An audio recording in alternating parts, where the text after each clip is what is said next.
नाशिक शहर police आयुक्तालयातील Indiranagar police Thane हद्दीतील वडाळा गावातील दुर्गादेवी मंदिराजवळ मोटरसायकलच्या डिक्कीतून 1 लाख रुपयाची रक्कम दोघा इसमांनी चोरून नेली होती।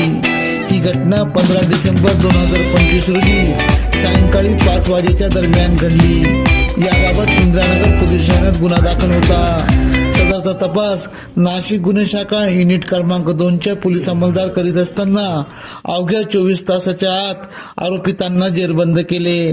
गुन्हे शाखा युनिट क्रमांक 2चे पोलीस उपनिरीक्षक मुख्तार खान पठाण, सहाय्यक पोलीस उपनिरीक्षक गुलाब सोनार या कर्तबगार अधिकाऱ्यांना मिळालेल्या माहितीवरून तपास करीत म्हाडा वसाहत वडाळा रोड वर सापळा रचत गुफरान मतीन सय्यद वय 25 राहणार खडकाली भद्रकाली व सरवर तौफिक शेख वय 25 राहणार आलिशान अपार्टमेंट 4था मजला वडाळा गाव नाशिक यांना ताब्यात घेतले।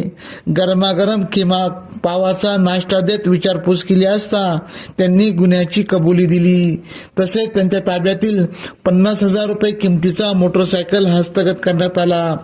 विशेष म्हणजे ही मोटरसायकल अहिल्यानगर जिल्ह्यातील संगमनेर पोलीस ठाण्यातून चोरी झाली होती।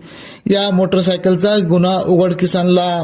तसेच रोख रुपये 92,000 असे 1,45,000चा मुद्देमाल हस्तगत करण्यात आला। पुढील कारवाईसाठी इंदिरानगर पोलीस ठाण्याच्या ताब्यात देण्यात आले। सदरची कामगिरी गुन्हे शाखा युनिट क्रमांक 2चे प्रभारी अधिकारी सहाय्यक पोलीस निरीक्षक हेमंत तोडकर, सहाय्यक पोलीस निरीक्षक डॉक्टर समाधान हिरे यांच्या मार्गदर्शनाखाली पोलीस उपनिरीक्षक मुख्तार खान पठाण, सहाय्यक पोलीस उपनिरीक्षक गुलाब सोनार, पोलीस हवालदार वाल्मिक चव्हाण, मनोज परदेशी, प्रकाश महाजन, परवीन वानखेडे, जितेंद्र वजिरे आदींनी केली। AKP न्यूज साठी ब्युरो चीफ अनवर खान पठाण।